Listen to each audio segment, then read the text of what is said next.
the show for entrepreneurial thinkers. I'm your host, Patrick J. McGinnis, and today we're talking to Alex Ikonn, co founder of Intelligent Change. Renowned as the creator of the widely acclaimed 5 Minute Journal, Alex has revolutionized daily routines for millions, fostering gratitude and positivity. With over 2 million copies sold globally, the 5 Minute Journal has attracted a devoted following, including celebrities such as Emma Watson, who I love, Lily Collins, and Tim Ferriss. In addition to all this publishing, Alex organizes and hosts the annual Intelligence Change Summit, a by invitation only event that unites leaders and change makers to inspire and equip them for meaningful transformation in their lives. Beyond that, he is also an investor in restaurants, including he owns the Michelin starred Endo at Rotunda and Sumi in London. Alex Ikonn, welcome to FOMO Sapiens. Thank you for having me. I mean, that's a bio that Ikonn is the. It's like, is that a stage name, by the way? I never asked you this, or is that No, just it's my true? last name. It's incredible. Passport, my legal name. That's. I want to change my name to Patrick Ikonn. Um, It's so IKO and two N's. it's a strong name. Full disclosure for everybody, we met a couple years ago at Brilliant Minds. We've stayed in touch and become friends. And we were chatting this year, and like I actually never really knew about you. And then I Googled you, and this New York Times article shows up about the work that you do. So we're going to talk about that today. But before we do, I like to start every episode with the same question. And Alex, given that you're an icon, I must ask you this question. The question is this: tell me something unexpected you learned about yourself that changed everything. Wow. Okay, unexpected. I think Mm, it all stems and connects to what I do now, which is a big part of my life is gratitude. mm, And my gratitude actually came out of a very dark place. It didn't come out of a happy place. And it really struck me when my father passed from cancer. mm, And having gone through that experience, and when you're experiencing a loss of a loved one and you're going through grief, there's two ways to look at it. You can look at it as either something was taken away from you, or you can look at it that you had something special in your life for the time that it was there or they were there. And that's where gratitude and appreciation comes in, is really looking at the cup half full versus half empty. And it led me to really reframing my perspective of life and how I really live day to day life. And I went from somebody who had quite, I'll say, a scarcity mindset of why me, poor me, and all these bad things happening to me because unlike the image that I have, a lot of people think I'm just this, white privileged male who grew up in luxury and all this stuff. In reality, I was this poor immigrant kid, coming from Russia, moving to Canada, mm. then parents divorced, single mother, two kids, just surviving welfare, working like night shifts. Um, that's like now I live in London and I have this fancy life and go to fancy events with you, but that wasn't my life. And what changed my life and changed my perspective, the unexpected thing was really gratitude. It was as simple as that, of just shifting your mind to, even when times are difficult, to focus on what is going right in my life. And that unexpectedly changed my whole life. And now I'm here, which I'm really grateful for. Thanks a lot for sharing that. It's what I was thinking as you're saying this is it is a shift, and if you can do it, uh, every day is just nicer. Like living life is more enjoyable, and it's not that. I mean, you still have bad things that happen to you, but I just had the experience. I spent time with somebody who told me their life story, and it was really difficult life story. And I thought to myself, like, why am I complaining? Or when people complain to me, I'm sort of like, it, if they're not real problems, it's sort of like, why are you spending your time on that, right? And so, it's a practice to get into, and you have been on that journey. Now you have the 5 Minute Journal, 2 million copies sold, which is a ton of copy. I mean, that's a crazy success. Talk about where this came from. How did you come up with the idea, and how did you convert it from an idea into a reality? Yeah, for sure. Thank you. And I think another thing to note in regards to Mm, the sales, like we became a publisher ourselves. So this yeah. is, in a way, it's not through Penguin or anybody. It's, we formed the company Intelligent Change, and kind of, New York hustle style is kind of like selling CDs out of your back of your car. I was just in New York. I was just telling you, and like you see the hustle there. Mm. And same thing there. We formed a company and then began selling it. And now, of course, it's we publish for other creators and authors. But the 5 Minute Journal really started out of the idea that somebody came to me, learned that prior to Intelligent Change, I had another business. And that business was inspired off of the 4 Hour Work Week, Mm. but that was written by Tim Ferriss.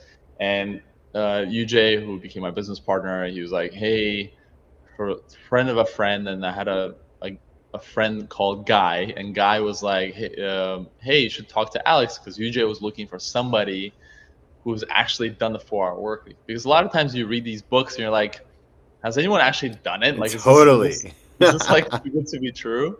And Guy was like, yeah, Alex is like living the life. You should talk to Mm. him.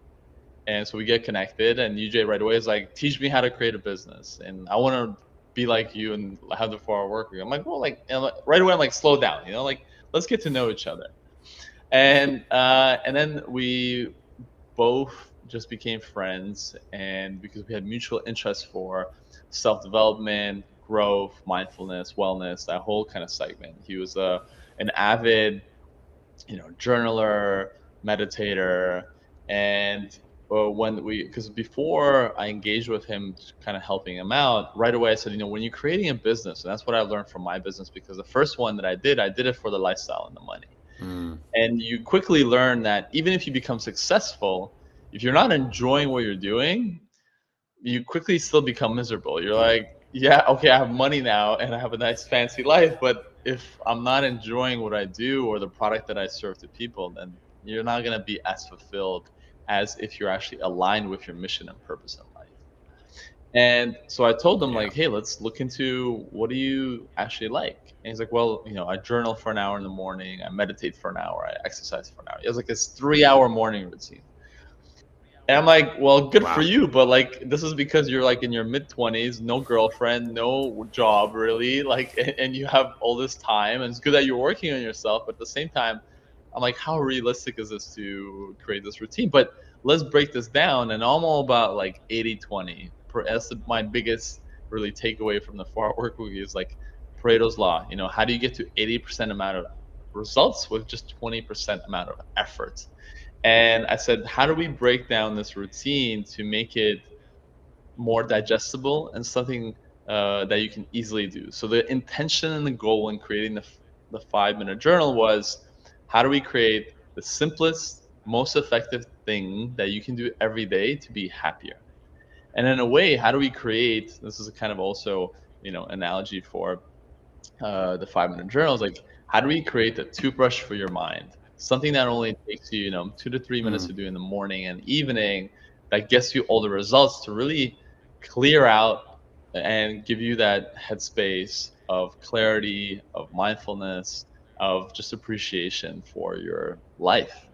And that's how we then began on that creation of the 5 Minute Journal. We said, hey, because I said the best way to for me to teach you is to actually do. So why don't we test out, let's do 1,000 of these together. Let's go 50-50 in business. Another rule, don't go 50-50 in business to anybody. Just that's a whole other side story.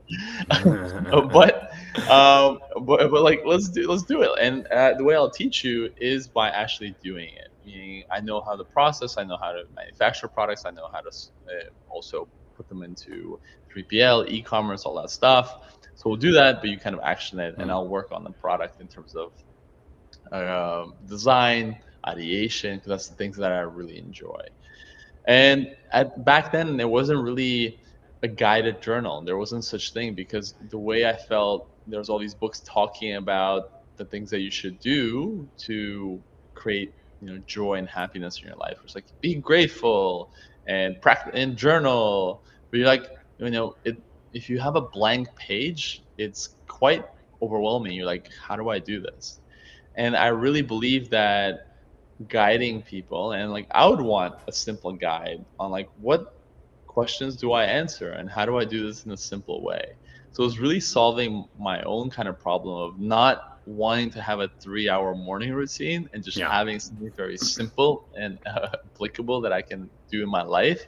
That it's not going to be too hard, but it's going to create that and foster that change in my life on a daily basis.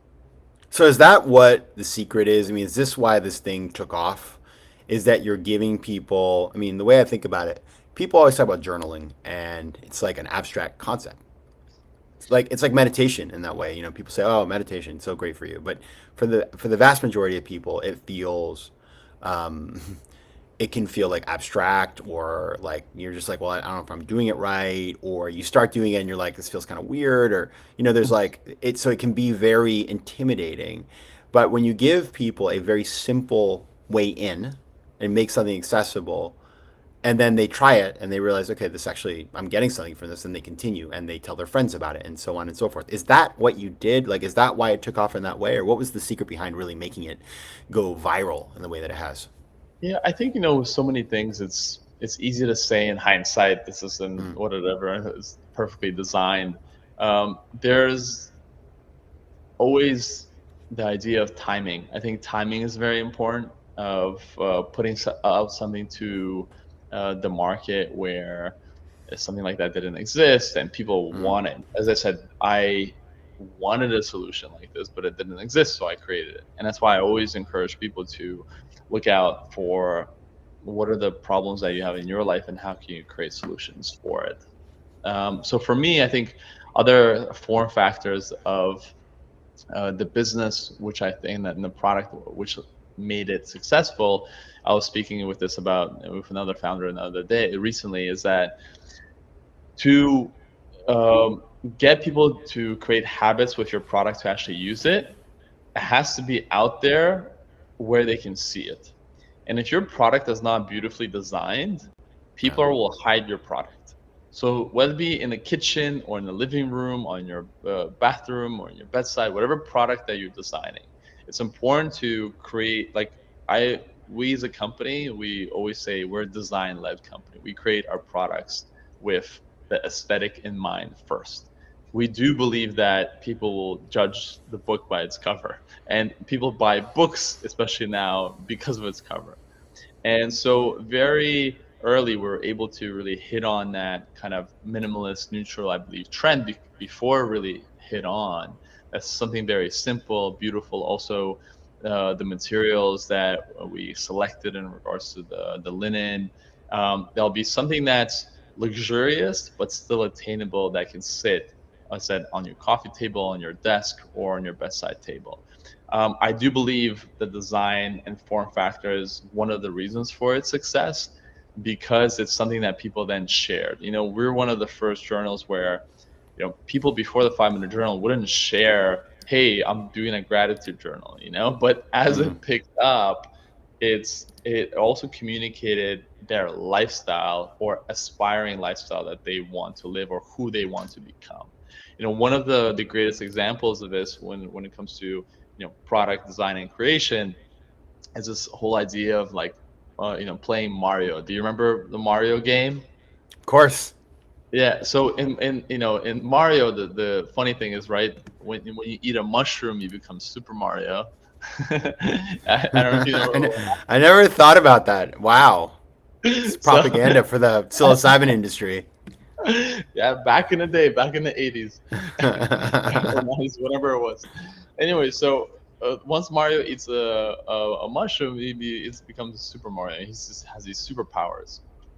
So, but the way why I'm drawing this example in regards to when you're designing your product is that a lot of people focus really on the features of the product. Yeah. Nobody cares about the features of the product. What people care about is becoming Super Mario, right? Your product is the mushroom that's going to make people become a better version of themselves.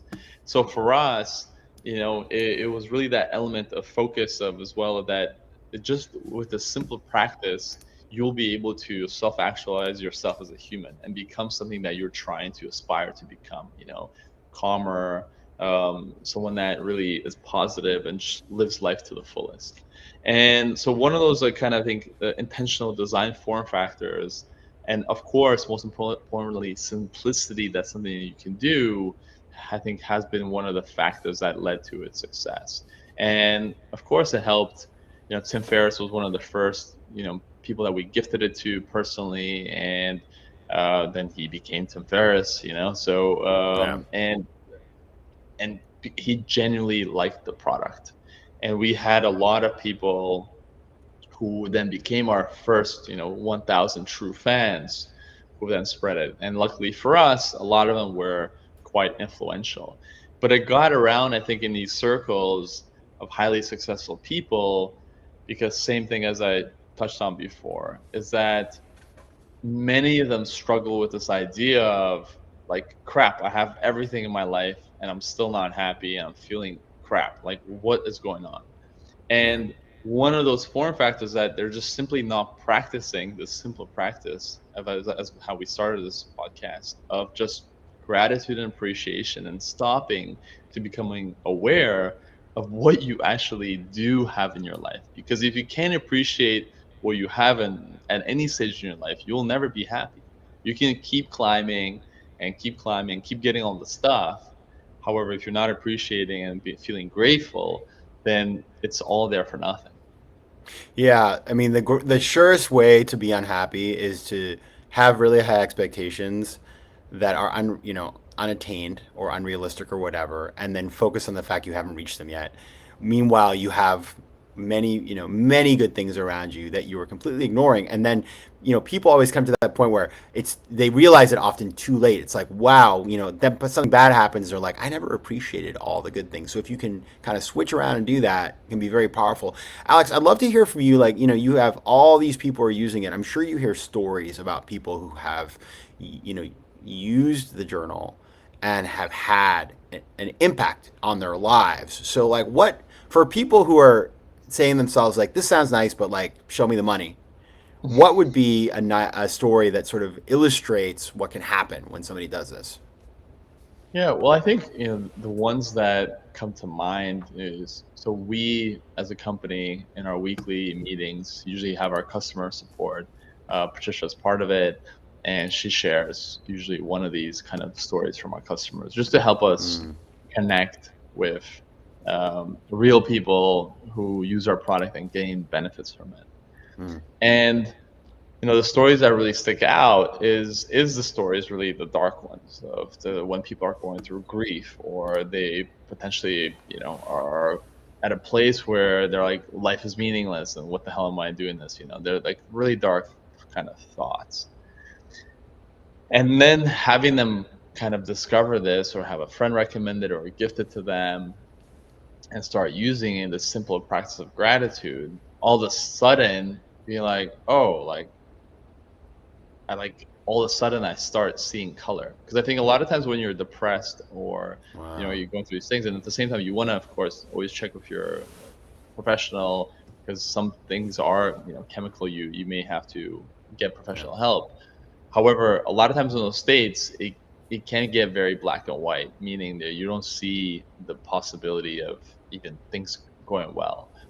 And a lot of times it's because over time, we you the if you keep focusing, like, as you said before, of not being enough or not having enough, you'll start creating those neural pathways, Yeah.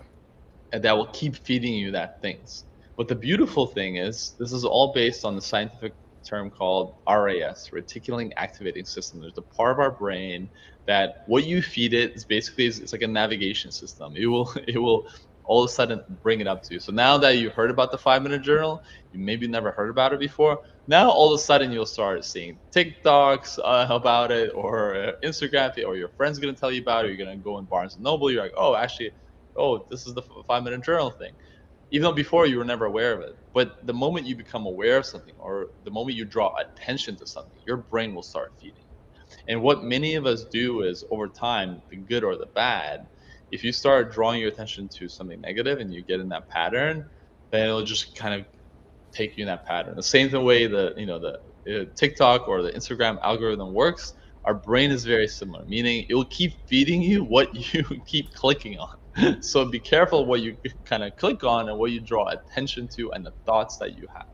So for me, obviously, those stories is when people are able to reverse those paths, and come, with usage, be like, I fully did the 5 minute journal, and that's what I always tell people is that if you commit to doing it for, going through one of them, which is about 6 months.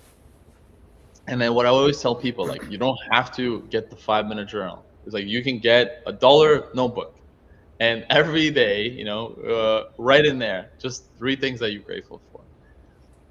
With time, you're gonna rewire your brain to start recognizing and seeing things to appreciate. And many people, one of the biggest critical feedback that we received at the beginning is like, it's the same prompt every day. So like why, That is a like scarcity mindset, by the way. That, like, if you're coming in with that. yeah, like why would I do the same prompt every day? But the whole point of it is the same like brushing your teeth. You don't Yeah. reinvent a remix brush Oh your my teeth. goodness.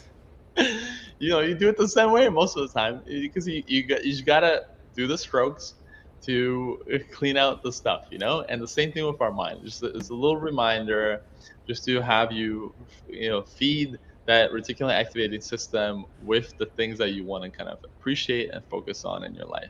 So those stories really as in my own story of going through a place of not having hope, not having really Mm. at all, and then being able to transform and all of a sudden start appreciating, start seeing colors, and then start enjoying life. Because anybody who knows me knows that I don't complain, like No. and I really appreciate the things in my life. And that I think this mindset has allowed me to build the life that I have. And it doesn't mean it's all perfect, I've also had some fairly challenging things go on in my life in the last year or two, but especially what happens if you are in this habit, even when the tough moments come, you will still have something to as a foundation to back on to help you really navigate those really difficult moments in your life. You ever seen The Karate Kid, Alex? Maybe like back in the day, I don't remember Yeah, much. back in the day in the 80s. You remember Daniel wax on, wax off? Yes, yes. I mean, he did that over and over and over and over again until he learned, right? And it's the same thing. Like, what it kind of reminds me of the same prompt. It's like the reason it's the same prompt is because you need to learn, and then it's going to be part of who you are. It's the right question. Your job is to find the answer, and then when you do, you can rewire the algorithm inside your head so that it delivers you the things that help you rather than the things that are going to hold you back. So it seems pretty clear to me. I really like the frame on that. Now it is time, my friend, to move to the lightning round. Are you ready for that? Let's go. This may be given. You just told us that you're a happy guy, but and I know you. You do just kind of send out good vibes, but I don't want you to get flustered by the lightning round. Okay, so I just want to Okay, let you cool. know this is a safe Cool. space. All right. Okay. Question number one. What is a favorite quote? If you don't believe in magic, you'll never find it. Roald Dahl. That's a nice one. Okay. Strong start. Number two, name a podcast or book that every FOMO Sapiens should know about. Sahil Bloom. What is that? No, Sahil Bloom. He's just a great person. You should follow him on Instagram and his podcast. He's great. Okay. Never heard of him. Okay, we'll check him There out. you go. Something new. Something fresh. I know, it's good. I like that. Number three, one piece of advice you would give to your younger self, besides be grateful. You are the average of the 5 people you hang around with. Yeah, that's such a good one. And final one, what's your most important memory? I would say the birth of my daughter, for Hmm. sure. I think the moment you become a parent is like, whoa, like you just 3D printed a human. It's pretty crazy. That's pretty good. Pretty good. All right, everybody. If you want to learn more about Alex, you can find him on Instagram at Alex Ikonn. That's ALEXIKONN. And there you can link to the 5 Minute Journal and Intelligent Change, all the other things he's doing. Go check it out. It is the kind of investment that will have a clear ROI if you make it. Alex Ikonn, the icon himself, thank you so much for being here. Thank you, Patrick, and thank you for everybody else for listening. That's awesome. Thank you.